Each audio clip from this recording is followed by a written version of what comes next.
for use, written not in English, since it's unlikely they speak English. And those records contain some spoken and written greetings, a great many photographs, scientific information, sounds of the earth, some greetings from whales as well as people, and an hour and a half of the music of the world, among which was the Japanese shakuhachi piece that you just heard. So we are, in a very preliminary way, trying to say hello to the cosmos. Now, on the outskirts of the solar system, in fact halfway between here and the nearest star, are the comets. They are the closest thing to interstellar matter that we are likely to be able to examine in the near future. They are an almost complete mystery and another major objective of space exploration. Now, this picture of the solar system is relatively recent. For most of human history, people thought that the Earth was at the center, not just of the solar system, but of the universe, and that not only all the planets went around the Earth once every day, the Earth was not imagined to rotate, but also the sun went around the Earth.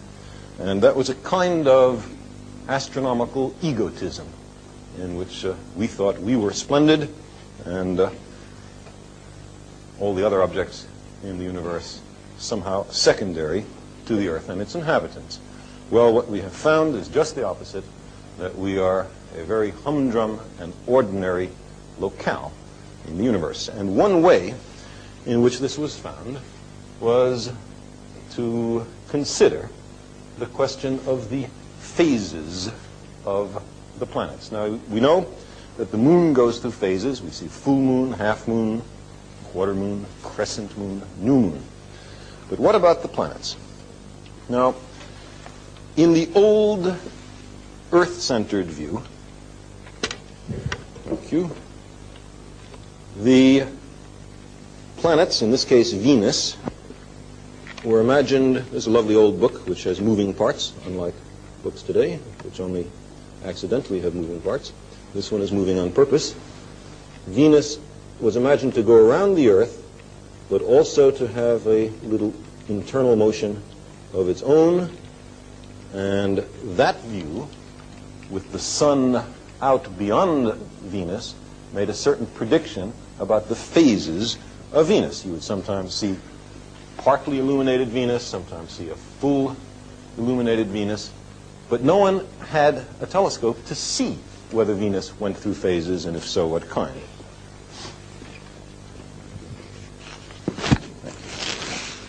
Now, here is the Earth-centered view of the universe, with the Earth here and the planets and the sun going around the Earth. This is the supposed orbit of the sun. And in the sun-centered view of the universe, the planets, including the Earth, go around the sun, and as this old picture shows, go through phases.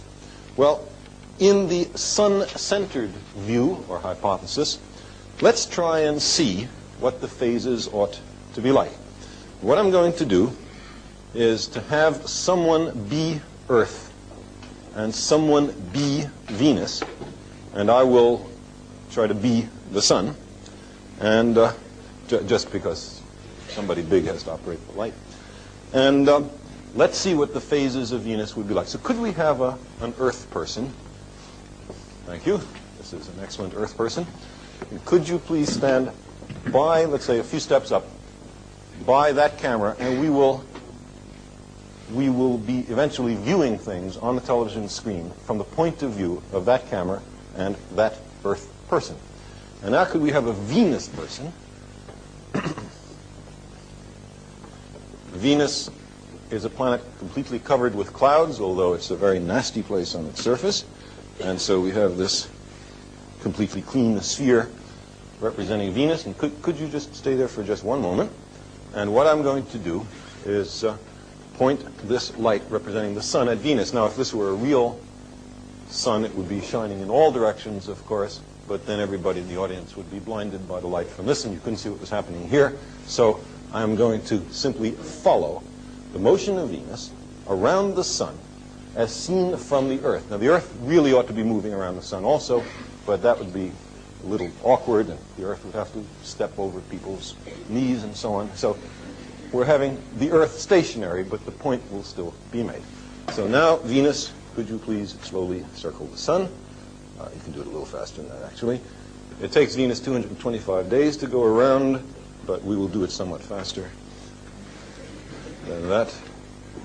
And now notice how we are going into half moon, or half Venus, crescent Venus, and now Venus is passing by the sun, and now the crescent comes around again, and Venus is now nicely walking backwards into a half Venus, and now growing, the phase grows, and soon we will be back near full Venus. Thank you very much, Miss Venus.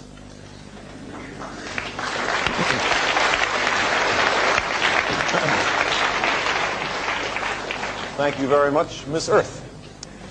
Now, that kind of motion is exactly what Galileo found Venus to do when he looked at it with the first telescope several hundred years ago.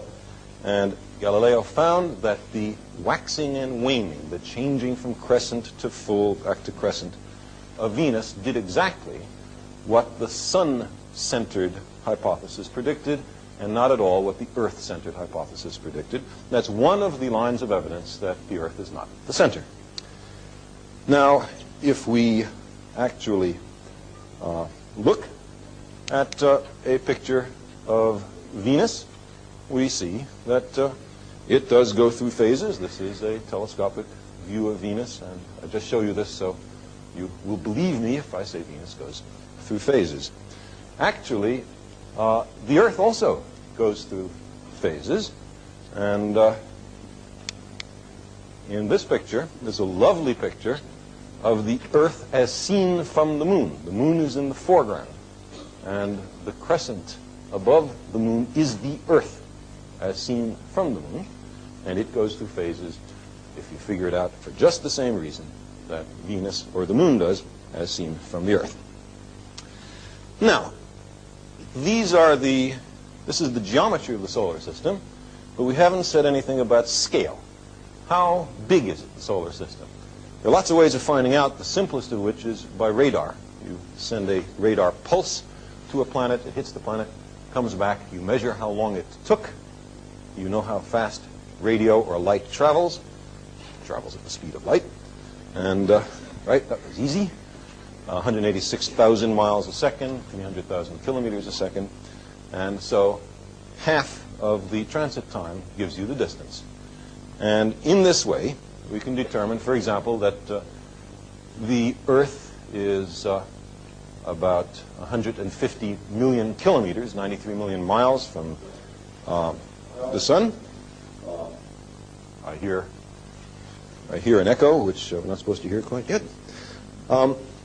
And what we'd like to do is to give a sense of the scale of the solar system by having someone in the audience say something like, let's say, hello, universe. Seems an innocuous enough remark.